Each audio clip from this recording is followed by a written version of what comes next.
ఒకప్పుడు ఇంప్లాంట్కి చాలా లిమిటేషన్స్ ఉండేవి. అంటే షుగర్ ఉండకూడదు పెట్టే పేషెంట్కి ఎవరికైతే. తర్వాత ఎముక అనేది కూడా పూర్తిగా డెన్సిటీతోని బాగా రౌండ్గా అలా ఉండాలి. అలాంటి కండిషన్స్లో మట్టికే ఇంప్లాంట్ పెట్టి పన్ను పెట్టే అవకాశం ఉండేది. కానీ ఈ రోజుల్లో ఏంటంటే ఇలాంటి లిమిటేషన్స్ అన్నీ బాగా మినిమైజ్ అయ్యాయి. షుగర్ ఉన్న కంట్రోల్లో ఉంటే మనం ఇంప్లాంట్స్ పెట్టచ్చు. అలాగే ఎముక కూడా మనకి ఎంత ఎముక పేషెంట్కి మిగిలి ఉంటే ఆ ఎముకకి తగినట్టుగా ఉండే డిఫరెంట్ టైప్స్ ఆఫ్ సిస్టమ్స్ ఇప్పుడు పూర్తిగా అందుబాటులోకి వచ్చాయి.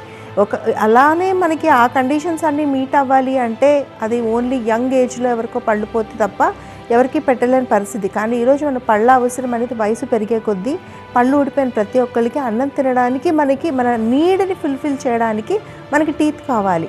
సో ఇప్పుడు ప్రతి ఒక్కరికి కూడా మనం ఈరోజు ఫిక్స్డ్ పళ్ళు పెట్టగలుగుతున్నామంటే అది అడ్వాన్స్డ్ ఇంప్లాంట్ టెక్నాలజీ అని చెప్పొచ్చు. ఎలా పెడతారు అంటే బైకార్టికల్ ఎంగేజ్మెంట్తో ఇంప్లాంట్స్ ఉంటాయి, టెరిగాయిడ్స్ అని ఉంటాయి, అలాగే జైగోమాటిక్స్ అని ఉంటాయి. ఇలా డిఫరెంట్ సిస్టమ్స్ రావడం వల్ల మనం ప్రతి ఒక్కరికి మనం ఫిక్స్డ్ పళ్ళు పెట్టగలుగుతాం. అదే అడ్వాన్స్డ్ ఇంప్లాంట్ టెక్నాలజీ అంటే.